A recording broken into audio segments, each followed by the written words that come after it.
दोस्तों, ये कहानी मेरे सब्सक्राइबर ने भेजी है। अगर आपके पास भी कोई ऐसा अनुभव है तो आप मुझे बता सकते हैं। तो स्वागत है आपका खुद के YouTube चैनल पर, जिसका नाम है कश्यप जी का तहलका। तो हो जाओ तैयार डर की गहराइयों में खोने के लिए। जय श्री राम।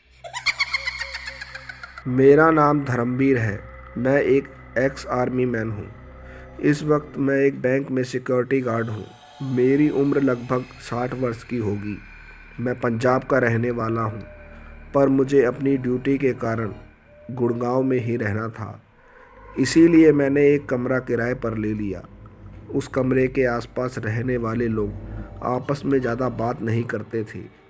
मुझे बस यही बात अजीब लगती थी।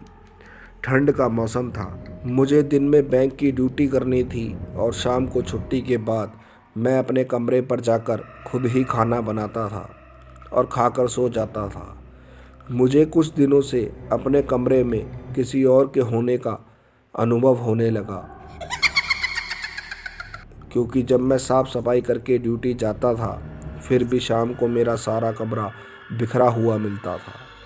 मैंने इस बारे में अपने आस पड़ोस में बात करी, पर जो भी लोग मेरी बात सुनते उनके चेहरे पर एक डर साफ नज़र आता था।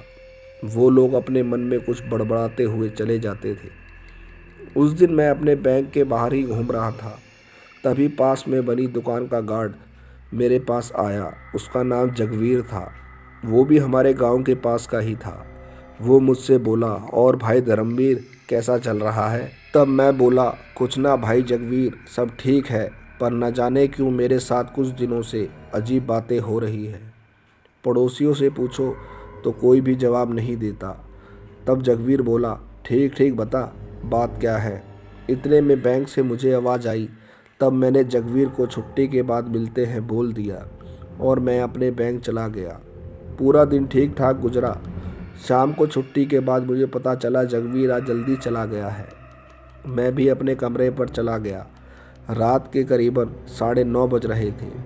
तब मेरे कमरे के दरवाजे को कोई तेज़ी से पीट रहा था। मैंने दरवाज़ा खोला तो बाहर कोई न था। मैं जाकर फिर अपने बिस्तर पर लेट गया। मुझे ना जाने कब नींद आ गई। तभी मुझे महसूस हुआ जैसे कोई मेरी गर्दन पर दबाव डाल रहा हो। मैंने झट से आंखें खोली तो कोई न था। मुझे लगा मैंने शायद कोई बुरा सपना देखा है।